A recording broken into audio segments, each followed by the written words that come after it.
Today, we'll explore how employee engagement can benefit workplace productivity. Employee engagement is a topic of growing importance in business world. A disengaged workforce can lead to increased absentees, presentees, and staff turnover, all of which are costly for your organization. Private practice owners, are you ready to rewrite the rules for your practice so you can have more time off, a great team, and more income while delivering better patient care? Then you are in the right place. Welcome to the Provider's Edge podcast. I'm your host, Sabrina Runbeck. I'm a provider, an international peak performance keynote speaker, and a best-selling author. My guests and I help providers like you control your practice, control your life, control your future. This is your defining moment to be a disruptor in healthcare.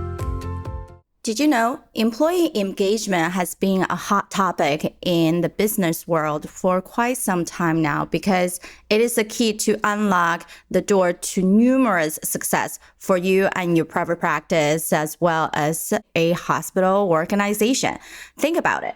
A disengaged workforce that has no passion or trust for your practice can lead to increased absentees, presentees, and staff turnover, all of which are costly to your business. But when you have employees who are engaged and genuinely passionate about their work, they're more likely to be productive, motivated, and committed to their job. And that's what I've been seeing throughout my career and many practices and organizations and startups that I have been able to advise, where people, doesn't matter where they came from and their degree that they have obtained, title really doesn't mean a whole lot once we get into the real world of the day-to-day, the decision-making, the doing, the designing the vision, and making things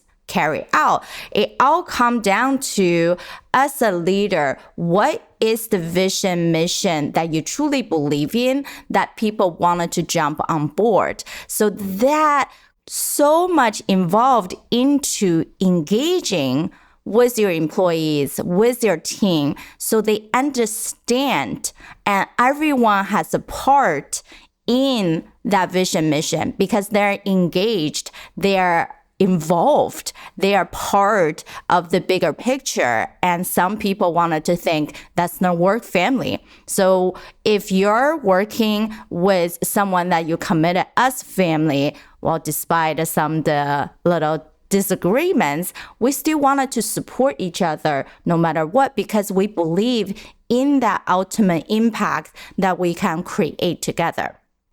Have you experienced the same way? When you think back different companies, organizations, practices you have worked with, have you seen the differences between those who are functioning just at the higher level versus other ones that are okay from a day-to-day standpoint? What was some of the reasons that you have seen? Now, here are the 4 reasons why employee engagement can benefit workplace productivity. Number 1 is engaged employees are better at their job. When your employees feel heard and recognized for their hard work, they are more likely to be motivated to do their job as well as go above and beyond the call of duty. Paired with a positive attitude, they take pride in their work because they are committed to you and the company's mission. No longer are their jobs simply to bring home the bacon. When they're 100% dedicated to their roles, they're more likely to see their jobs as part of their passion for life. When this happens on a larger scale, businesses with high levels of employee engagement tend to experience lower level of absentees and presentees. What does that mean? we just came out the summer term where people are more likely to go on vacation, to feel like slowing down, whether you think it's the heat, it is the environment, kids are out of school, you have other distractions. Now, when we're going into the winter time now, days seem to be so much shorter. We get dark much earlier, and people start feeling everything is slowing down after the dark. So that can also decrease the amount of time that people actually concentrate and do work. Then you have the burden of buying and spending more during the holiday season for presents. And people have a sense of anxiety even from outside of the work. And some of that could be turned into, how can I work differently to gain a better end-year bonus? We all know the structure of some of the companies with end-year bonus is based on productivity. If they haven't produced much, just waiting for the last minute, it might be tough. Unless they're in a position of pushing a big project, finishing up, or perhaps sales for a product. So we have to really think about, how is this driving engagement? And if you understand where your team is coming from, and even as one of my executive assistant, she has been asking for the past 2 months an advance pay due to family events, due to holidays. And that can be allowed and can be worked into the team by special circumstances, because I understand where she comes from. Now, the second point is, engaged employees who like their jobs are less likely to leave. Business owners like you often face the challenges of high employee turnover. We have nowadays what's called silent resignation, where we see many organizations where, from the medical assistants who applied, multiple applicants, however, half of them actually show up to interview, or those who has worked for a period of time stop showing to work altogether. And even from the higher level provider level, they have worked initially as full-time and then turned into part-time 6 months, a year after, or they start wanting a different schedule to fit their full-time. So it can come across difficult when we are unable to understand and engage with some of the challenges our employee turnover and staffing issue are facing, because we all know we cannot properly take care of our patients if we don't have the staff to do it. If everyone is stuck with 30 patients a day, then they have to see how are they going to check up on everything else, from the billing and revenue, from hiring, from understanding their team, from a proper customer service, to continuation of care with their patients that are not in your office on a daily basis, and all the hundreds of patients that have fell through the crack because you asked them to follow up in 6 months to a year, but they never make the appointment, or they last minute cancel, and things start festering. And for us, we definitely have seen that even from a cardiothoracic standpoint, we follow our patients for thoracic aneurysm. I'm sure there's different subspecialty have something that we routinely follow on. However, if we made appointment for radiology and appointment to see us, and patients still cancel, what do? Well, you have to find a staff member to call that patient, and that extension of extra work are not really being captured, correct? We cannot bill and capture these care coordination, but those things are still need to be done because they're for the benefit of our patient. Now, if you don't have staff to do these things, how are we able to keep people around to best take care of our patients? So in addition to the cost associated with recruitment and training, staff turnover can also lead to a loss of productivity and morals. You've seen that across the board, even from the nursing side. When someone left to perhaps do travel job or just got burnt out and completely switch field, that specific team is not one person short. So when they are working on shift level or even just Monday to Friday, that one person who's short, who's not going to be there, everybody else has to pick up the extra work. And then when they're not getting paid extra, whether from overtime bonuses, and they're just having to do more just because there's no one else, then the morale goes down because it's a sense of injustice. But when employees feel valued and respected, they're more likely to be engaged in their work and less likely to look for new opportunities. Therefore, you end up with a workforce that knows the ins and outs of your organization and can lead the way in making sure the organization runs like a well-oiled machine. You might have to ask, well, Sabrina, how do I know what people like or dislike? How do I actually better engage with them? And that also comes with the next point. Number 3, happy employees make for happy clients. Happy customers are the key to a successful business. But did you know engaged employees are crucial to achieving this?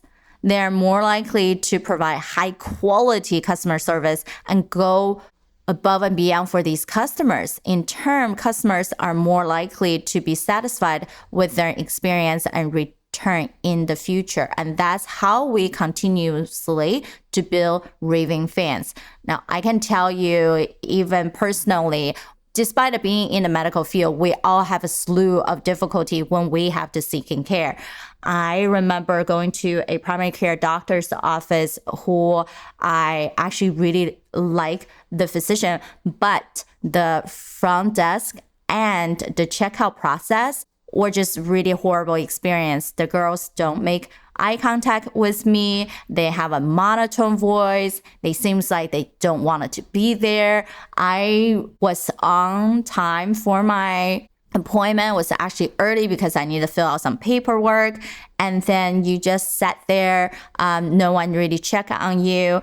And the whole experience we have to think about from the way our employee pick up the phone. Doesn't matter what type, whether you're a provider, you a office manager, or it's a medical assistant, whoever picks up the phone should sound excited too.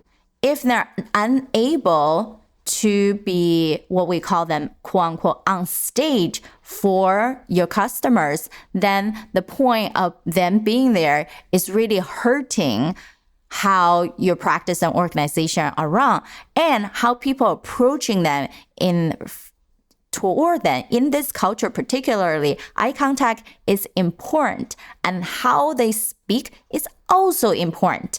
What people don't know is I have a voice training background. So we have a lower range, a middle range, and a higher range. So if people are not able to tap into their middle range of voice, that vocal dynamic, engagement side of how to speak, lowering the voice, expressively talking, emphasize certain words, and they're just in a monotone voice. And maybe that's now their default, but this is so boring.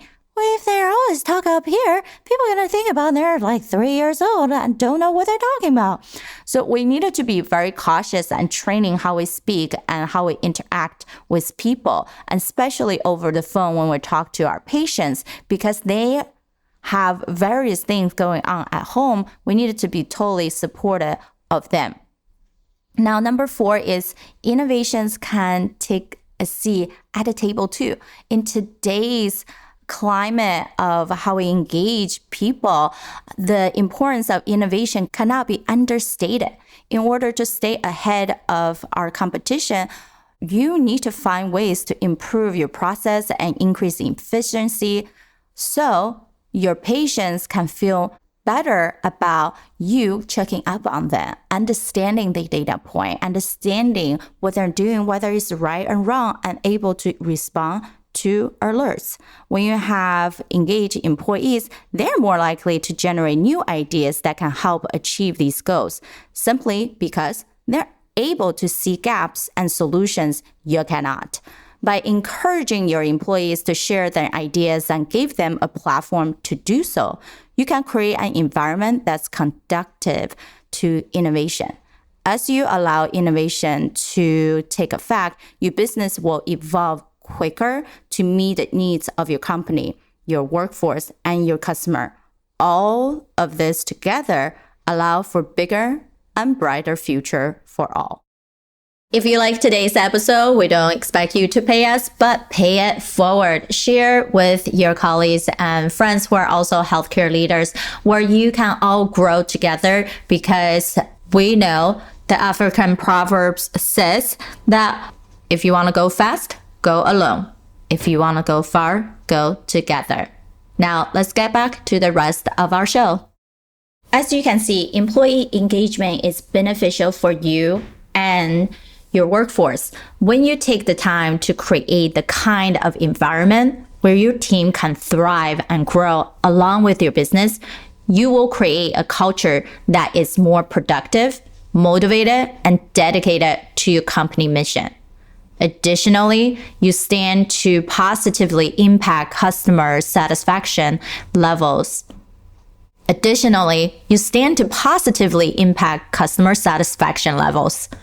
The more you invest in employee engagement for your business, the greater of a return you'll see in your organization. Ready to get started, but don't know where to start? Then let's chat.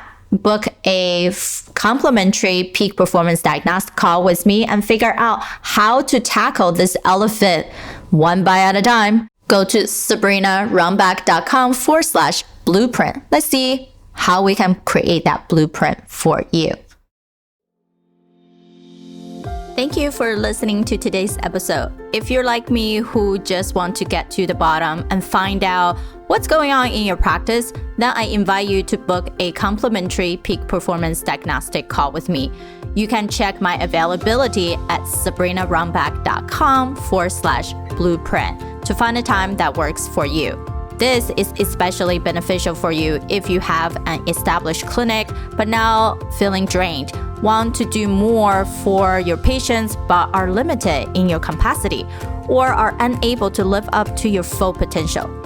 Don't you agree that if you don't allow a pair of unbiased eyes to take a look, you'll never know what you don't know? This is your chance to gain back time and be a peak performing healthcare leader again. Gosh, I went through my list of things we did that last day, and I kept them on my notepad. And they're all, and I told you, as a sheet I move a lot of my really important stuff to, and that you made that sheet to all the things we did. You know, I think there were a lot of things in there. I look at the chart of the desire zone because I was taking on too many things. I was doing too many things outside of my desire zone, and that allowed me to hone things back into the direction where they should be. What was some other things? Our first call that we ever had, there was a quote that you gave me from the Dalai Lama. And these are simple things. It was about gratitude. And it hit me at that time because I'd forgotten to be grateful about what has been built. You know, everybody around me that sees what we're doing or, sees what I'm doing here, my peers and colleagues, and they're very grateful for what I've been doing. They're like, oh, this is great. Would love to be in the position I'm in. And I forget that, but I forgot it.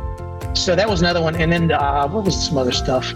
I'd have to go through my list. I mean, there's, the 2-minute reset stuff that we do, just a little bit. And we even, remember, been a big meditator for a long time, and everyone goes through cycles of this, but I was so dedicated. It was 45 minutes to an hour every single day, probably at night as well. And then in a busy lifestyle, you go, oh, can't do that. Then you start thinking, well, if I can't do 30 minutes or an hour meditation, then why even do it? But you're teaching people to do 2-minute meditations, which 3 2-minute meditations throughout the entire day, 6 minutes total, in my opinion, is better than doing 45 minutes an hour every other day. It just made more sense. And it was so much easier just to kind of center myself back in and go back at it. So, and one thing now, I'm going to have to do a plug here, is this. Yeah, and I was going to do this, didn't you? So this clock right here has been, I don't know if yours is next to you or not, but you held this up for me one day. And we're talking about time blocking, time blocking and everything else. I said, what is that? So I bought it on Amazon, and it has the clock and the 5 and 10, 15 minutes and so forth. It is awesome. And so when I started using this thing, I started realizing like, oh my gosh, when I'm actually tracking my time, I've got a lot of it. When I'm not tracking my time, even if you take a 5-minute break to surf the internet, and it's 15, 20 minutes later, the time goes fast. So it's been I can get so much stuff done in a 15-minute period. It's crazy. Now open up a browser and type in sabrinarunbeck.com/blueprint. Let's create a blueprint for you to gain back a day per week and creating more impact, income, and freedom in your day. We'll talk soon.